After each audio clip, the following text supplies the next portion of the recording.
Hi, I'm Kristen Hodgson, an IVF mom, proud women's health advocate, and co-founder of Rescripted. Welcome to From First Period to Last Period, a science-backed health and wellness podcast dedicated to shining a light on all of the women's health topics that have long been considered taboo. From UTIs to endometriosis, we're amplifying women's needs and voices because we know there's so much more to the female experience than what happens at the doctor's office. With From First Period to Last Period, we're doing the legwork on your whole body so you can be the expert in you. Now let's dive in. Painful sex, yeast infections, STIs, contraception, low sex drive. These are just some of the many sexual health topics that have long been considered taboo. This needs to change. Whether you're navigating intimacy issues while trying to conceive or looking for the truth about hormonal birth control, in this 4-episode mini-season of From First Period to Last Period, we're rescripting the conversation around sexual health. Because vaginal infections are one of the most common problems affecting women, and no, you don't need to use feminine hygiene products to be clean down there. Brought to you by Rescripted and Pinnacle Fertility. Hi, everyone, and welcome back to From First Period to Last Period. I'm your host, Kristen, and I'm here today with Dr. Jessica Zoltan. Hi, Dr. Zoltan. Hello. Thanks for having me. Of course. So Dr. Jessica Zoltan is a double board certified OBGYN and reproductive endocrinologist and infertility specialist at RGI Fertility in Ohio. Welcome. I'm so excited to talk about all things STIs and vulvovaginal health and everything that is considered taboo, but we say nothing is off limits here at Rescripted. And we talk about this every day, but I think a lot of times people don't really think about how important it is for not only their gynecologic health, but also their reproductive health. Yeah, absolutely. I definitely want to dive more into that. And this stat was staggering to me. According to the CDC, more than 1 million STIs are acquired every day. So I guess what are some of the common ones that people should know about, especially as they're thinking of trying to start a family? Yeah, I think a lot of times people know it's routine care to come into an annual visit and have a gonorrhea and chlamydia test. This can be done with a vaginal swab or a urinalysis. We also check for trichomonas and then syphilis, which actually has a resurgence in the last few years.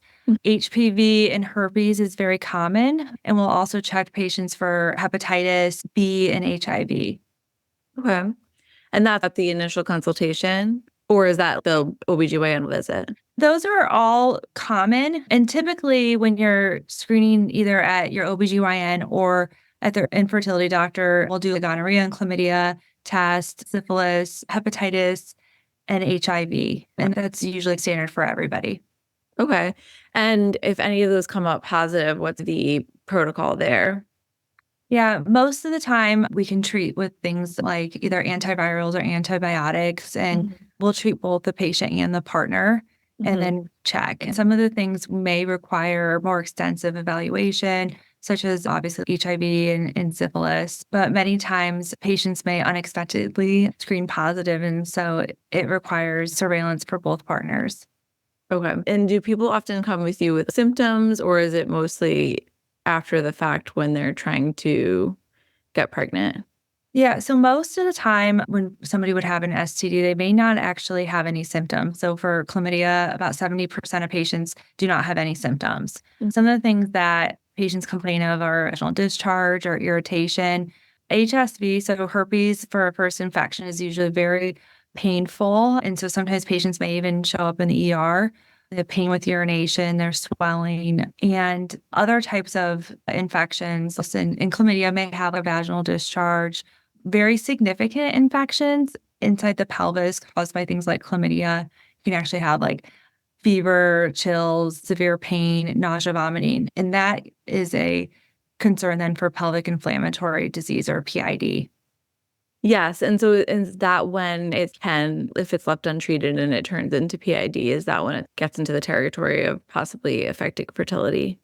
And patients, if they're admitted with severe symptoms, they might have imaging or sometimes even require surgery, and we can see a pelvic abscess. So this is a collection of infection, and they're admitted for things like IV antibiotics and sometimes have drainage of that infection. But it's not uncommon for patients that have had chlamydia and maybe it was treated and they didn't even have any symptoms. They may still have an effect on their fertility. So they can still have inflammation and scarring of the fallopian tube. And then that can block the fallopian tube and also increase the risk of things like an ectopic pregnancy. Oh, wow. Okay. So if you do like know that you've had an STD in the past, how can you advocate for yourself at either your OBGYN or fertility specialist? Yeah. So usually when we talk to patients at their first appointment, we'll ask them these questions. And if they have a history, we'll do an X-ray to look at their fallopian tubes. It's Hmm. called an HSG or hysterosalpingo. And if somebody has a history of an infection, we'll usually give them antibiotics when they have the procedure done. But this is a really good test where we're able to watch contrast flow inside the uterus, out the fallopian tubes, and we can see if there's a tubal blockage or if there's a dilated fallopian tube, which is called a hydrosalpinx. Hmm. Sometimes that then leads us either to go down like a surgery path, or if both tubes are blocked, then usually proceeding to things like IVF.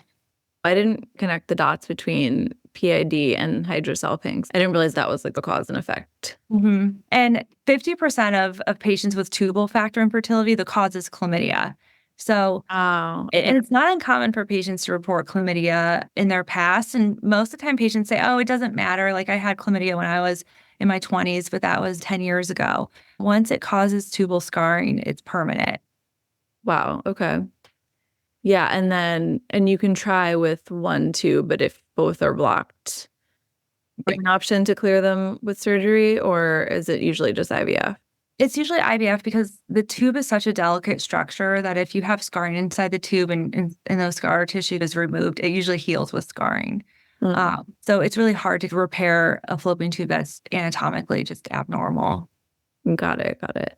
And this is obviously in females. How can STIs affect fertility in males?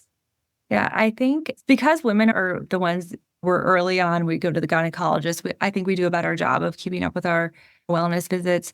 And men don't even realize that STIs can affect their fertility. Chlamydia can cause the blockage of tubes, and that transport sperm out of the penis is where the sperm is stored, and in the vas deferens and the urethra. These are all structures that can be blocked. And if you do a semen analysis and that there's no sperm, sometimes it's just that the sperm is stuck, it can't come out. And then syphilis and gonorrhea and chlamydia can also cause orchitis, which is swelling in the testicle. And if that happens, the concern is going to be that it actually damages the testicle, and that once the testicular tissue is injured or damaged, sometimes it impairs sperm production. And so that might be a reason why somebody has infertility. Okay. And how is that treated? If there's damage to the testicular tissue, there might not be a way to repair that. It may be things like the first step would be to send someone to a reproductive urologist, and they may talk about actually going into the testicle and removing sperm and then freezing that sperm for IVF. And that sometimes is the process for patients that have a blockage as well. If they have a blockage of the vas deferens, for example, then they can go into the testicle and remove sperm. But that sperm is going to be really used just for IVF. It's not enough sperm for insemination. Oh, interesting. Okay. So you don't need as much sperm for an IVF Right. fertilization. Yeah, I didn't realize that.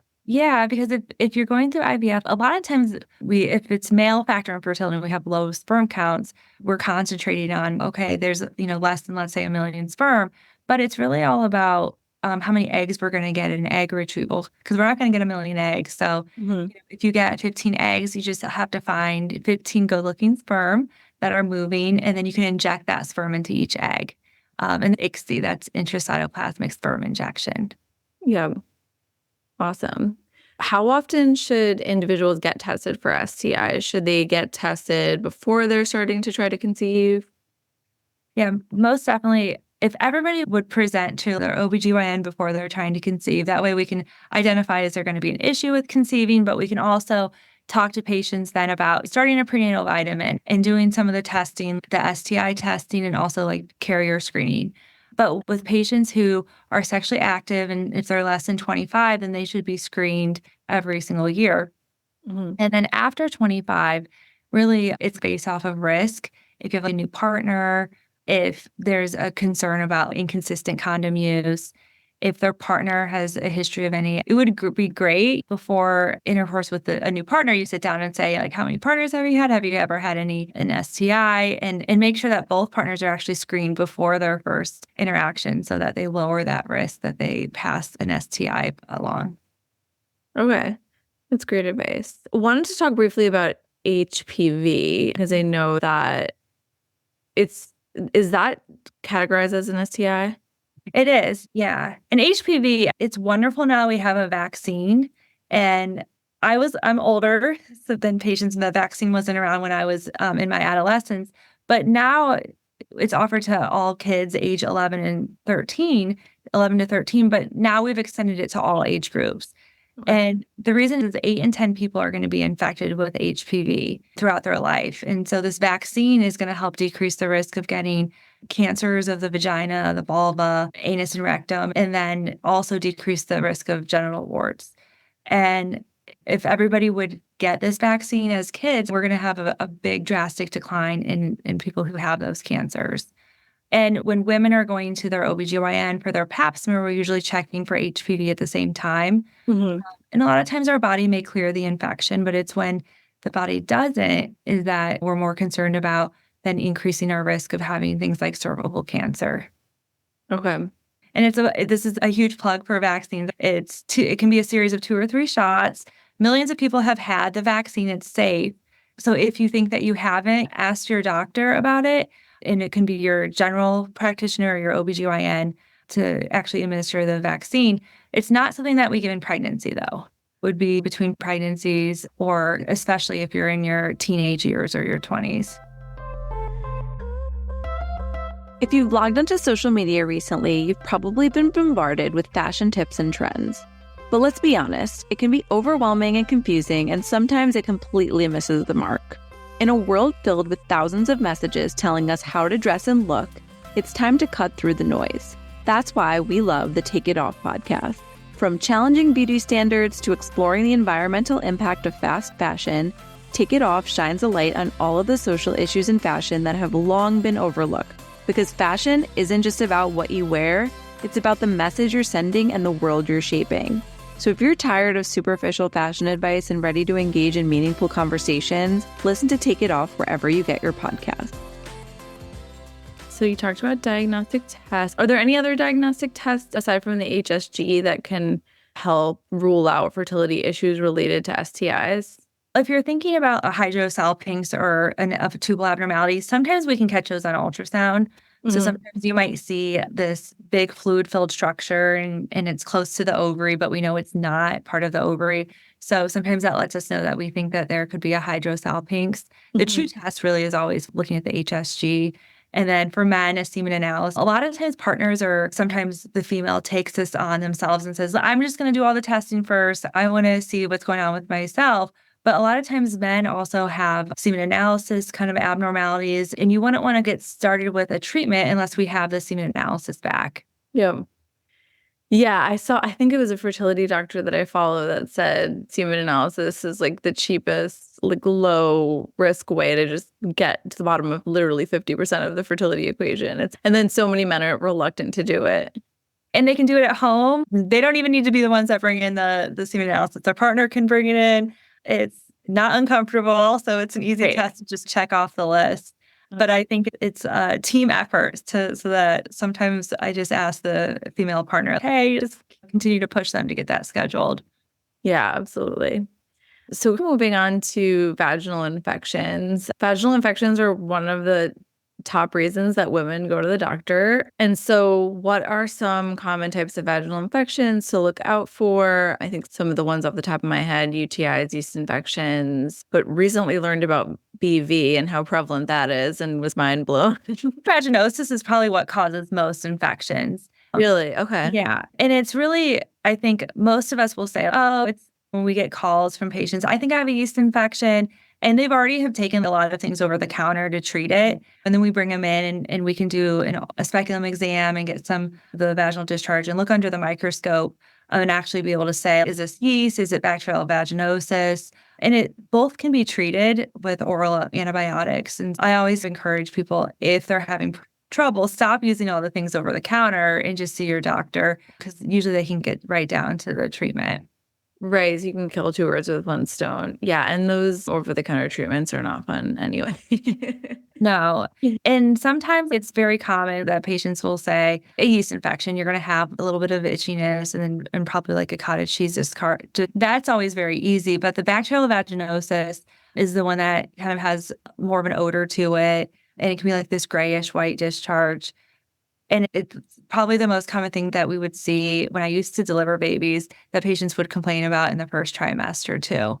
What's the reason is because our estrogens change in pregnancy and throughout our life is that sometimes our kind of natural pH just changes and then allows one type of bacteria to overgrow. All these bacteria, there's lots of different types of bacteria that causes bacterial vaginosis, but they're all kind of part of our normal microbiome. It's just that when one is given the opportunity to overgrow, that's when we see symptoms. Yeah. I'm sure every woman has had at least one of these in her lifetime. So when it comes to fertility, how can any of these impact fertility? Or if you're trying to conceive and you have this, should you like hold off? How does that all work? I think if you're having any discomfort, then that's probably going to affect your sexual activity. So Very true. by that route. But this is coming from someone who can't have sex to get pregnant. So disregard. But women like with BV, it's more so there's not really great studies of linking it to specifically like fertility. They're not directly linked, but we know if somebody has BV, they're more likely to acquire other STIs. It probably somehow allows other bacteria to infect a little bit easier. But infections in pregnancy, so BV in pregnancy has been linked to like preterm birth. And then UTIs in pregnancy can get very serious. That's why we're constantly checking women's urine, making sure that they don't have an infection, because sometimes there's no signs. But if in pregnancy, if the infection travels up to the kidney, it's called pyelonephritis. And that can be associated with preterm delivery and sepsis. And so we take that very seriously. If you've had a UTI in pregnancy, then we keep checking your urine throughout to make sure that you don't have an undiagnosed infection. Okay. Wow. I did not realize that was why you give so many urine samples to be pregnant. We're also always checking for protein to see if there's a risk of preeclampsia, but we get a lot of information from that urine. Love it. So I think that a lot of women experience this as well as like persistent, or you get a yeast infection, it clears up, and then you get it again the next month, and it's just ongoing. Like, how do you advise your patients to deal with that, especially if they're trying to conceive? Oral like medication is best, then the over-the-counter kind of topical. And sometimes patients need to take a prophylaxis dose. And sometimes patients will call and say, I have a cold or I have a UTI and I'm taking an antibiotic. I always get an infection, a yeast infection afterwards. So we'll pre-treat people to decrease the risk. But a lot of times they might be doing things that increase the chances of them actually getting an infection. So sometimes it's in the summer, it's always, if you're in a wet bathing suit, you need to make sure you change it. You're not going to sit all day. Yeah. And wearing tight fitting clothes can also increase the risk. But anything that's over the counter, like any lotions, wipes, we really shouldn't be using. Yes. That was going to be my next question, because I think there's an entire market of products dedicated to vaginal hygiene, and it's not totally necessary because the vagina is a self-cleaning oven, right? The skin's really sensitive. And I know a lot of times patients will say like they get fabric softener, like new detergent, anything scented can cause irritation. Unfortunately, at my house, everything is unscented. It's all free of all of any scent, because I do have babies too, so I'm worried about their skin. But once you go unscented, like with most things, like scents just overpower everything when they are like Bath and Body. So like Bath and Body Works. So I'm like, oh my gosh, this is pungent. You realize you don't really need that. Exactly. That's all you can smell all day. Yeah. I think if you think about kids and how sensitive their skin is, bubble bath sometimes is too much for an infant. And that's the same with your vaginal health. Like you don't realize some of the things that we do is just setting you up, especially if you're like on vacation, you're like, oh, I'm going to go in this hot tub at my hotel. That is just setting you up for an infection too.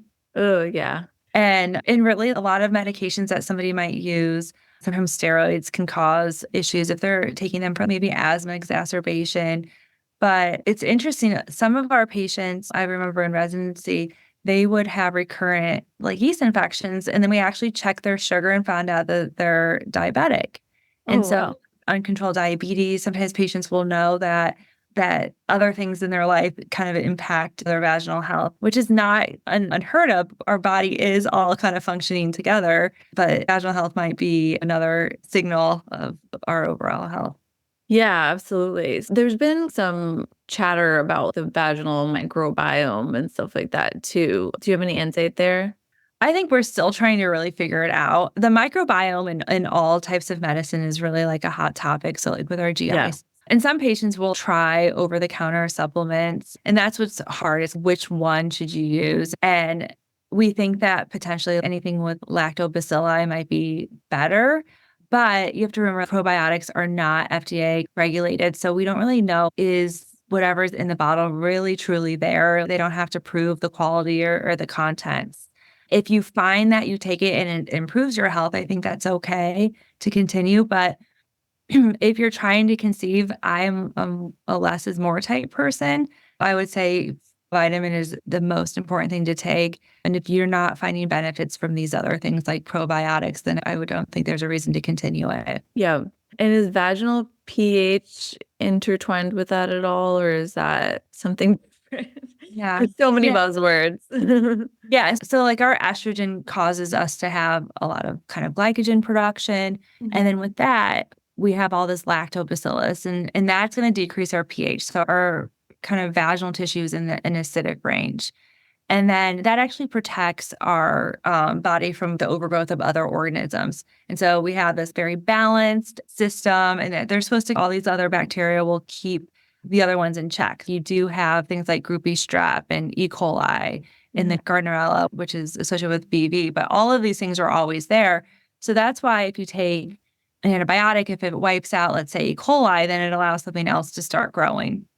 And that's where you're figuring out what am I doing in my everyday life that's affecting potentially my microbiome. And really common, like I said, like antibiotics, but it may be something that you're not even aware of. It may be a lubricant you're using, or it could be some type of soap that's changing the environment of your pH.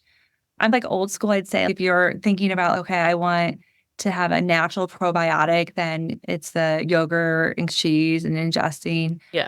And some studies have been done to say if you're on an antibiotic, should you start just having a yogurt with that? I would say that the results are a little bit mixed, but it's a pretty like cheap and non-invasive kind of way to see if that helps keep your microbiome in check.